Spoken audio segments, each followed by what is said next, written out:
आज गुरुपौर्णिमेचा मुहूर्त आणि अतिशय या पवित्र अशा दिवशी आपण सर्वजण या ठिकाणी एकत्रित झालेलो आहोत. मला आज अतिशय आनंद होतोय. जगद्गुरू श्रीमद रामानंदाचार्य नरेंद्र स्वामीजी दक्षिणपीठ नाणीज धाम या ठिकाणी आपण एकत्रित झालेला आहात. मंचावर या ठिकाणी स्वामीजी आहेत, आमचे मित्र उदयजी सामंत या ठिकाणी आहेत, नाना पटोले हे सुद्धा आहेत, आमचे आमदार पवार साहेब आहेत, आमदार चव्हाण साहेब आहेत, सर्व प्रमुख सर्व पक्षाचे सर्व पक्षीय, इथे कुठेही पक्ष नाही, ही आमची धर्मसभा आहे. यासाठी सर्व उपस्थित मान्यवर, माझ्यासमोर बसलेले लाखोच्या संख्येत महाराष्ट्रातून महाराष्ट्राच्या बाहेरून इतर राज्यातून आलेले सर्व बंधू आणि भगिनींनो, सर्वप्रथम आपल्याला गुरुपौर्णिमेच्या मी मनापासून शुभेच्छा देतो. माझा आवाज थोडा बसला आहे. पंढरपूरला 2 दिवस रात्रंदिवस खूप बोलावं लागलं, गर्दीचं मॅनेजमेंट करावं लागलं, त्यामुळे निश्चित माझा आवाज अजूनही बसलेलाच आहे. मी पूर्वी जवळपास 20 वर्ष झाले असतील त्यावेळेला मी या ठिकाणी आलो. मला आठवत नाही, 20-22 वर्षापूर्वी मी एकदा इथे आलो होतो आणि त्यानंतर आज या ठिकाणी येण्याचा योग आला. तर स्वामीजींची माझी अनेक वेळा भेट झाली, मलाही दर्शनाचा येण्याचा योग आला, पण आज प्रत्यक्ष आपल्या या पीठामध्ये येण्याचा योग आज मला या ठिकाणी आला. त्यामुळे मी स्वतःला खरंच धन्य समजतो. आज एवढ्या मोठ्या संख्येमध्ये मी ऐकत होतो, इतक्या मोठ्या संख्येमध्ये लोक येतात, भाविक येतात, गाड्या येतात, हजारोच्या संख्येत गाडी, लाखोच्या संख्येमध्ये भाविक येतात, ऊन असो पाऊस असो कोणी उठत नाही, इतकी शिस्त. आज खरोखर मी स्वतःच्या डोळ्यांनी या ठिकाणी आपल्याला बघितलं. उदयजी आपण सांगितलं, खरं सांगितलं, सगळ्यांनी सांगितलं की एवढ्या पावसामध्ये सुद्धा आपण एकही जण या ठिकाणी उठायला तयार नाही. स्वामीजींनी मला सांगितलं किती पाऊस, म्हटलं मग स्वामीजी पाऊस आला काळजी करू नका, एकही जण जागेवर उठणार नाही. आणि खरं तसंच झालं. कुठेही शेलबिचल नाही, फक्त छत्री उघडण्यापुरतं आपली हालचाल झाली, पण बाकी कुठलीही हालचाल आपण या ठिकाणी केली नाही. उदयजींनी सांगितलं की आमची सभा असते तर काय झालं असतं, म्हणजे आमच्याकडे आमची सभा असली राजकीय की मग गाड्यापासून व्यवस्था करावी लागते. गाड्यासुद्धा अशा चालत नाही. आतमध्ये 15-20-25 लोक बसलेत, वरतून टब आहे. आता आम्हाला स्कॉर्पिओ लागतात, आता सुमो पण चालत नाही, त्या ट्रॅक्सही चालत नाही. आता आम्हाला भारी गाड्या लागतात बसायला सुद्धा कार्यकर्त्यांना. तर ते AC सुद्धा लागतो. बिना ACची गाडी असली तर लवकर बसायला धजावत नाही आजकाल, असंही झालेलं आहे. आणि मग सगळी व्यवस्था करावी लागते रस्त्यातली, जेवणाची खावडाची सगळी. पण इथे काय, एवढ्या हजारोच्या संख्येमध्ये आपण या ठिकाणी येतात. वर्षभरातून आपण 5-5, 6-6 कार्यक्रमाला या ठिकाणी हजेरी देतात. पण कुठे कुणाला आमंत्रण नाही की पत्रिका आली तुमच्याकडे, कुणालाही आमंत्रण नाही. तुम्ही एवढ्या भक्तिभावाने या ठिकाणी येतात. कोणाला एक डिझेलचा खर्च नाही, गाडीचं भाडं नाही, रस्त्यातल्या जेवणाचा चहापाण्याचा खर्च नाही, पण आपण या ठिकाणी येत आहेत म्हणजे आपला किती भाव, किती श्रद्धा महाराजांवर या ठिकाणी आहे, या पीठावर या ठिकाणी आहे, हे यातून दिसतं आहे. आणि म्हणून मी खरंच आपलं मनापासून सगळ्यांचं अभिनंदन करेन. आज या ठिकाणी महाराजांनी सांगितलं आहे, माझ्याशी बोलताना सगळ्यांनी सांगितलं की या ठिकाणी आपण त्या कॅसेटमध्ये बघितलं, आपलं जे सगळं दाखवलं जात होतं त्याच्यामध्ये बघितलं असेल आपण की या ठिकाणी नुसतं कर्मकांड नाही, भजन कीर्तन नाही, पण त्या व्यतिरिक्त समाजाची सेवा, की मी काय करू शकतो समाजासाठी, हे महत्त्वाचं आहे. बाकी तर सगळे आपल्याकडे मंदिर आहेत, आपण ते करू, ते केलंच पाहिजे, ते आपलं धर्मकांड आहे, ते कर्मकांड आहे, ते आपल्याला करावंच लागेल. पण त्याच्या बाहेर जाऊन मी समाजासाठी काय करू शकतो, आम्ही समाजाची सेवा कशी करू शकतो, हे आपण या ठिकाणी बघितलं असेल.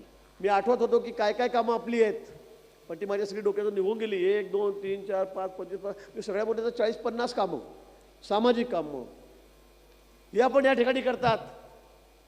या ठिकाणी ॲम्ब्युलन्स सेवा सगळ्यांनी उल्लेख केलेला आहे. मरणोत्तर देहदान, मी मेडिकल एज्युकेशन मिनिस्टर असताना, वैद्यकीय शिक्षण मंत्री असताना 7 वर्ष मी मागच्या काळात मी 15 वर्षापासून मंत्री आहे, पण मी मागच्या काळामध्ये ज्यावेळेला या खात्याचा मंत्री होतो त्यावेळेला आम्ही चळवळ चालवली. लाखो लोकांनी फॉर्म भरले की हो आम्ही गेल्यावर आमची बॉडी आमचा देह आम्ही त्या कॉलेजच्या विद्यार्थ्यांना शिक्षणासाठी देऊ, त्यांना शिकायसाठी देऊ. मला आठवत नाही अजूनपर्यंत कोणी दिलं काय दिलं मला आठवत नाही, खरंच आठवत नाही. पण महाराजांनी आपल्याला आवाहन केलं, स्वामीजींनी आवाहन केलं आणि जवळपास 228च्या वर बॉडीज देहदान आपण या ठिकाणी केले. फॉर्म खूप भरले गेले, आम्ही गाजावाजा केला की इतक्या लोकांनी फॉर्म भरले, 10 लाख लोकांनी भरले, 15 लाख लोकांनी भरले, फटाफट सह्या द्यायचे, हा आम्ही करू आम्ही करू आम्ही करू. अरे पण नंतर काय झालं? काहीच नाही. खूप मोजके बोटावर मोडणे इतक्या लोकांनी ते केलं. पण तुमच्या आव्हानानंतर आपल्या भक्तगणांनी आपण त्याचा सत्कार या ठिकाणी केला. त्यांनी कुणी डोळे दिले, कुणी त्वचा दिली, कुठे मरणाच्या आधी अगदी शेवटच्या पंक्तीत असताना या ठिकाणी कोणी लिव्हर देतं आहे, कोणी किडनी देतं आहे. अनेक समोरच्या माणसाचा जीव वाचतोय, जो आंधळा असेल त्याला दृष्टी देता येते. हे काम आपण केलं. आपण निघून जाऊ पण आपल्या डोळ्यातून आपण पुन्हा हे जग बघू शकतो, हा भाव त्याच्यामध्ये असतो. आणि म्हणून मला वाटतं आपलं जेवढं अभिनंदन करावं, जेवढं कौतुक करावं तेवढं कमी आहे. ही सोपी गोष्ट नाही आहे. आपल्याला वाटतं देहदान काय आपण करू, पण ज्यावेळेला नातेवाईक असतात त्यांचा रेट असतो, नाही नाही असं नाही. डोळे दिल्यावर अशी अशी काही ठिकाणी अंधश्रद्धा आहे की मग आता जर डोळे दिले तर पुढच्या जन्मात आंधळा होतो म्हणे, अशी अंधश्रद्धा आपल्याकडे. देऊ नका आता काही पाडणं, द्यायचा नाही, असे सुद्धा लोकांमध्ये समज अंधश्रद्धा आहे. आणि म्हणून हा अतिशय कठीण उपक्रम आहे, पण तो आपण या ठिकाणी आवाहन केल्यानंतर जवळपास 228 लोकांनी या ठिकाणी केलं. रक्तदानाचं रेकॉर्ड आपण केलं आहे. 1,71,000 बाटल्या, म्हणजे हे तर गिनीज बुकातलाच रेकॉर्ड आहे. गिनीज बुकातलं रेकॉर्ड. मी महाराजांना म्हटलं आपण का नाव नोंदवलं गिनीज बुकात? ते म्हणे आम्ही प्रसिद्धीसाठी हे करत नाही, हे लोकांसाठी आम्ही करतो, लोकांचे प्राण वाचवण्यासाठी आम्ही करतो. हा त्यातला भाव त्याचा महत्त्वाचा आहे. नाही तर अन्यथा आम्ही तर आमच्याकडे तर आम्ही राजकारणामध्ये तर आम्ही 500 बाटल्या जरी दिल्या आमच्या वाढदिवसाला तर हे पेपर मोठे मोठे छापून घेऊ, हे बोर्ड लावून टाकतो सगळीकडे मोठे मोठे, टी व्हीवर बातम्या, हो भाऊचा वाढदिवस 500 बाटल्या. अरे पण इथे 1,72,000 बाटल्या दिल्या, त्यांचं काय? आणि हे काम तुम्ही करतात, हे तुमच्यामुळे या ठिकाणी होतं आहे. इतकी श्रद्धा तुमची या ठिकाणी महाराजांवर आहे, स्वामीजींवर आहे. आणि म्हणून अनेक असे उपक्रम आहेत या ठिकाणी. ऑर्गन डोनेटचे असतील, रक्तदानाचे असतील, CBSE बोर्ड वेद विज्ञान इंजिनिअरिंग माध्यमशाळा, आता वेदाच्या संदर्भामध्ये CBSE बोर्ड या ठिकाणी आणलं. गरिबांची मुलं आहेत, आदिवासींची मुलं आहेत, खर्च करू शकत नाही, जेव्हा खावायची मारामार आहे, अशा मुलांना या ठिकाणी आणून त्यांना शिक्षण दिलं जातं. CBSE बोर्डाचं वेद पठण करून घेतलं जातं आहे. छोटी गोष्ट नाही आहे, पण हे सगळं आपण या ठिकाणी करतात. आणि म्हणून अनेक उपक्रम खूप सांगता येतील मला, मी सगळे वाचणार नाही. पण मला वाटतं स्वामीजी आपण जे काम करताय त्याच्यामध्ये घर वापसी हा इतका चांगला उपक्रम आहे, मला वाटतं त्याला कुठेही तोड असू शकत नाही. जे आमच्या हिंदू बांधव जे आपल्यामधून वेगळे गेलेले आहेत, आजकाल धर्मांतरणाची मोठी लाट आलेली आहे. काही करा, आपला धर्म तोडा, हा देश तोडा, हा भाव अनेक लोकांच्या मनामध्ये, देशाच्या मनामध्ये, आपल्या देशातले लेफ्टिस्ट आहेत, डाव्या विचारसरणीचे लोक आहेत, कम्युनिस्ट आहेत, त्यांच्या मनामध्ये हा निश्चित आहे. आणि मग काय करायचं तर हिंदूंना ख्रिश्चनाइज करा, इस्लामीकरण करा, हे आज चाललेलं आहे. हे मोठं दुर्दैव आहे. आणि मोठे गावाचे गावं, पाड्याचे पाडे, कुठे कुठे वाड्याच्या वाड्या लोक धर्मांतरण करत आहेत, त्यांना आमिष दिलं जातं आहे, पैसे दिले जात आहेत. तुम्ही इकडे चला, बघा आमचा देव कसा प्रसन्न होतो, आमच्या दवाखान्यात त्या लगेच कसा बरा होतो, हे सगळं सांगितलं जातं आहे. आणि आपल्या भोळ्या भाबड्या जनतेचं, जे गरीब आहेत, मध्यमवर्गीय आहेत, अशा लोकांचं धर्मांतरण करण्याचं काम या ठिकाणी चाललेलं आहे. मित्रो, या जगाच्या पाठीवर आपला देश हिंदू म्हणून एकच आहे, एकच देश आहे. इस्लामिक राष्ट्र शेकड्यामध्ये आहेत, ख्रिश्चन राष्ट्र शेकड्यामध्ये आहेत, पण आपल्यासाठी हिंदूंसाठी फक्त एकच राष्ट्र आहे आणि तो आपला भारत देश आहे, हा हिंदुस्थान आहे. आणि म्हणून आपल्यालाही तोडण्याचं काम, कारण आपण ज्या जलदगतीने पुढे चाललो, मोदीजींच्या नेतृत्वाखाली आपली जी प्रगती चाललेली आहे, आपण सुपर पॉवर होण्याच्या मार्गावर आहोत, अर्थव्यवस्था आपली दुरुस्त होते, सुधारते, इतके कामं चाललेले आहेत. आणि हे अनेक देशांना बघवत नाही. आणि म्हणून हा देश कसा तोडायचा, त्याच्या धर्मावर कसा घालायचा, हे काम आता अनेक देश करतायत. आणि म्हणून माझी आपल्याला निमित्ताने विनंती की आपलं हे काम हे सर्वात महत्त्वाचं आहे. त्याच्यासाठी म्हणजे तुमचे आभार मानावे महाराज, तेवढे कमी आहेत. स्वामीजींचे जेवढे आभार मानावेत तेवढे कमी आहेत. आपण लाखो लोकांची घरवापसी करतात. कुटुंबाच्या कुटुंबात मी परवा नाशिकला होतो. या कार्यक्रमामध्ये किती हजारो लोकांची घरवापसी त्यांनी केली. जे आपल्या धर्मातून दुसऱ्या धर्मामध्ये गेलेले आहेत त्यांना परत आपल्या धर्मामध्ये आणायचं, त्यांना ती दीक्षा द्यायची, हे काम आपण करतात. मला वाटतं या कामाला आपल्याला कुठे तोड नाही. आपण झाडं लावतात, आपण स्वच्छता करतात. परवा कुंभमेळ्याच्या निमित्ताने आपण त्या ठिकाणी नदीचं स्वच्छताकरण आपण त्या ठिकाणी केलं. नंदिनी नदी नाशिकला 50 वर्षापासून या नदीला कोणीच हात लावलेला नव्हता, कोणीच हात लावला नव्हता. आम्ही या हातामध्ये तो कार्यक्रम घेतला. मी स्वामीजींना विनंती केली की आपले अनुयायी त्या ठिकाणी आले तर आम्हाला सहकार्य होईल. 15 ते 20 हजार लोक आम्ही जमलोत. 5,000 6,000 सगळे अनुयायी आपले होते. त्या ठिकाणी आमचे प्रवीण ठाकूर होते, ओंकार नाईक होते. आणि आपण, मला खरं सांगायला असे अभिमान वाटतो, आनंद वाटतो, सगळे नाशिककर जमलेत. पण आपले जे 5-6 हजार अनुयायी होते, कारण ऊन इतकं होतं त्या दिवशी, उन्हाचा चटका इतका होता की कोणी दिवसभर थांबू शकत नव्हतं. पण आपले अनुयायी सगळे आपल्या भक्तांनी सकाळपासून तर संध्याकाळी 6 वाजेपर्यंत अंधार पडेपर्यंत नदी अशी स्वच्छ केली की सगळ्या नाशिककरांनी तोंडामध्ये बोट जातं की असं कसं होऊ शकतं. हे आपण केलं, आपल्या अनुयायांनी त्या ठिकाणी केलं. आणि म्हणून खरंच अनुयायी कसे असावेत, भक्तगण कसे असावेत याचं जिवंत उदाहरण मी त्या दिवशी या ठिकाणी बघितलेलं आहे. आणि म्हणून कुंभमेळ्यामध्ये सुद्धा आपण त्या ठिकाणी आपल्याशिवाय ते पूर्ण होणार नाही. कारण यावेळेचा कुंभ काही सोपा नाही आहे. उदयजी, मागच्या वेळेला नाना, मागच्या वेळेला 3-3.5 कोटी लोक त्या ठिकाणी, 3-3.5. आणि यावेळेला अंदाज वर्तवला गेला आहे 10 ते 12 कोटीच्या वर भक्तगण, भाविक या कुंभमेळ्यात. म्हणजे गेल्या वेळेपेक्षा 4 पट भक्त जास्त त्या ठिकाणी येतील. आणि जर 12 कोटी लोक त्या ठिकाणी आलेत तर त्याची व्यवस्था कशी करायची, नियोजन कसं करायचं. मी स्वामीजींना सांगितलं आहे की आपल्याशिवाय हे शक्य नाही. आणि स्वामीजींनी मला शब्द दिला आहे 1 लाखाच्या वर कार्यकर्ते कुंभमेळ्यामध्ये आपल्यासाठी काम करतील, या कुंभमेळ्यासाठी काम करतील. आणि त्यामुळे आम्ही आता निश्चिंत झालेलो आहोत. पोलीस तर करतील, महसूल खात्याचे लोक करतील, महापालिका करेल, पण जे श्रद्धेने, आत्मीयतेने काम करणारे त्या ठिकाणी भाविक मिळणार नाहीत, कार्यकर्ते मिळणार नाहीत, स्वयंसेवक मिळणार नाही. तोपर्यंत हा कुंभमेळा अतिशय स्वच्छ, सुंदर, सुरक्षित हा होणार नाही. आणि म्हणून मी पुन्हा आपल्याला या निमित्ताने विनंती करेल की आपण सर्वांना पुन्हा आवाहन करावं. पुढच्या वर्षी याच महिन्यामध्ये जुलै ऑगस्टमध्ये पहिलं स्नान त्या ठिकाणी आहे. पहिलं स्नान सगळी तयारी आपण त्या ठिकाणी करतो आहोत. आपल्याला सगळ्यांना मी या ठिकाणी या निमित्ताने आमंत्रण या ठिकाणी देतो. आज माननीय शिंदे साहेब या ठिकाणी स्वतः त्या ठिकाणी बोललेत. देवेंद्रजींनी आपला मेसेज पाठवलेला आहे, ते बाहेरगावी आहेत, मुंबईत पण नाही आहेत, त्यामुळे त्यांचं येण्याची इच्छा होती. शिंदे साहेबांनी सांगितलं, पण दोघंही या ठिकाणी येऊ शकले नाहीत.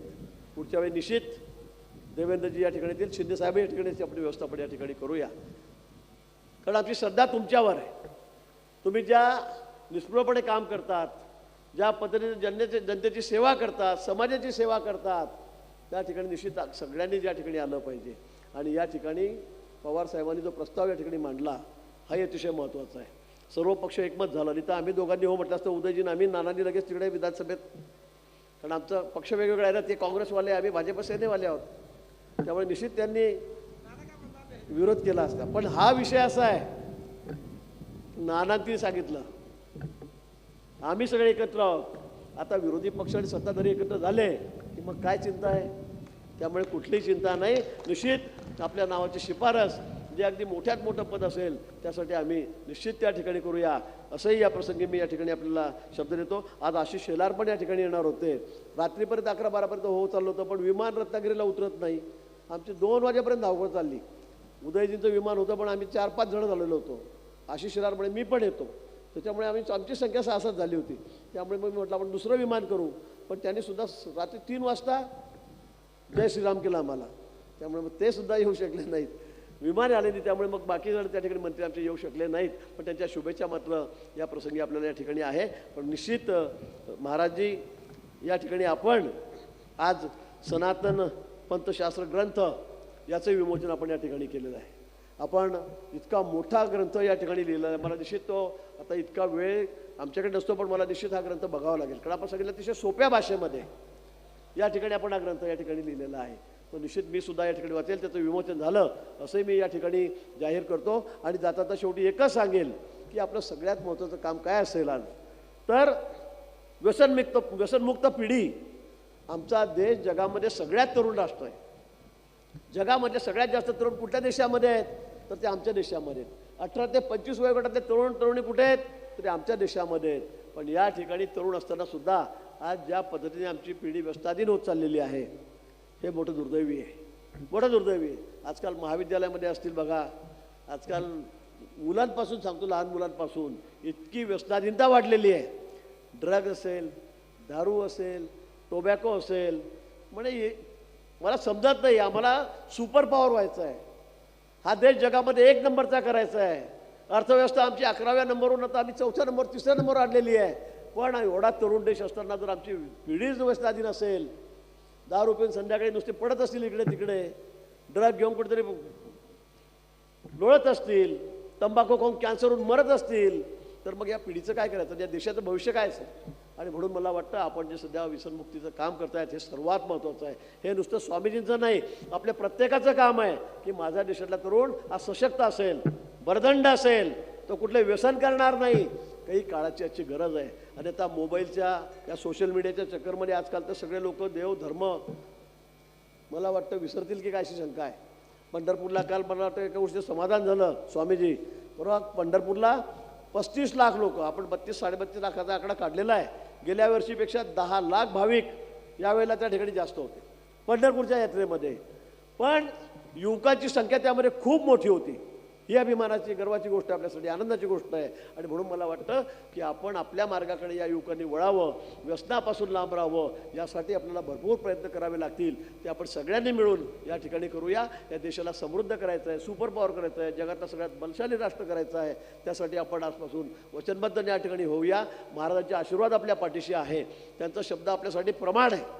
त्यांनी सांगितलं शब्दाच्या बाहेर आपण कधीही जात नाही. आणि म्हणून आपण या ठिकाणी आहात, त्यामुळे आम्ही निश्चिंत आहोत की उद्याची ही पिढी, उद्याचे भविष्य हे निश्चित अतिशय चांगलं असेल. हा देश भविष्यामध्ये चांगली वाटचाल करेल, यासाठी आपल्या शुभेच्छा आशीर्वादाची आम्हाला गरज आहे. ते आपण या ठिकाणी आम्हाला द्यावेत. गुरुपौर्णिमेच्या निमित्ताने पुन्हा आपल्याला सर्वांना मी मनापासून शुभेच्छा देतो. आज महाराजांचे स्वामीजीचे आशीर्वाद आम्ही स्वतः स्पर्श करून त्या ठिकाणी घेतलेले आहेत. त्यामुळे मला वाटतं भविष्यामध्ये नाना आम्हाला काही चिंता राहणार नाही, सगळं व्यवस्थित चालेल. तुम्ही तर परम भक्त आहात, पण आम्ही भक्त आहोत. तुम्ही असं रागाने बघू नका आमच्याकडे. चला, काही हरकत नाही. आज काही राजकीय विषय नाही, पण आम्ही एकमेकाची ओढत असतो नेहमी. आपल्या सर्वांना मी मनापासून खूप खूप या ठिकाणी शुभेच्छा देतो आणि माझ्या शब्दांना विराम देतो. धन्यवाद. जय हिंद, जय महाराष्ट्र, जय श्रीराम.